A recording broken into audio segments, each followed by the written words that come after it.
Good morning. My name is Frank Fukuyama, and I'm a senior fellow at the Freeman Spogli Institute, and I've had the honor of being the director of the Ford Dorsey Masters in International Policy since last summer. I want to welcome everybody, but I have to tell you from the outset that this is not a graduation ceremony. Stanford University has promised its 2020 graduates that they will have a real in-person graduation, but unfortunately, due to the COVID-19 pandemic, they don't know when this is going to be.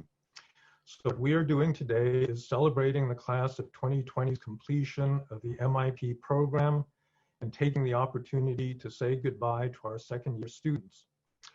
This class has unfortunately had to endure a lot more turbulence than classes of the recent past.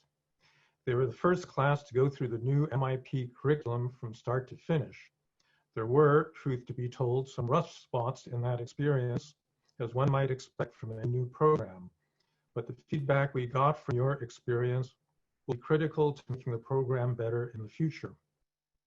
The centerpiece of the new curriculum was a capstone sequence redesigned from the ground up. We wanted to give our students the opportunity to be something more than glorified research assistants by applying our policy problem-solving framework to a real-world problem.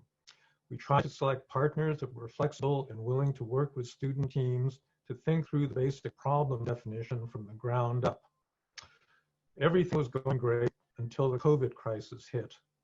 I know that all of you were bitterly disappointed by the cancellation of your research trips.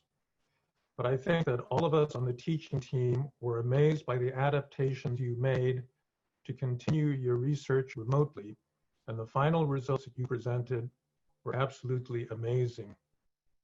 As if this wasn't enough turmoil, we experienced the George Floyd killing on May 25th, which reminded everyone of the enormous racial disparities that continue to plague America and the problem of police violence that has continued unabated since the birth of the Black Lives Matter movement 6 years ago. Our community has been appropriately angered and mobilized, and MIP students played an important role in pushing both the program and FSI as a whole to reconsider its own policies and role in larger American and international communities. We're hopefully going to move forward towards concrete actions that we can take here at Stanford and in MIP to become more inclusive. So as Yogi Berra once said, it's dangerous to make predictions, especially ones that concern the future. But I do think it's a pretty safe bet to suggest that the world that the class of 2020 is going out into will be very different from the one that it was living in when it started at Stanford in 2018. I'd even venture to say that we may look back in the future and say that 2020 was an important turning point in history, just like 1945 or 1989. We're living in a world of increasing nationalism, isolationism, and attacks on democratic institutions around the world.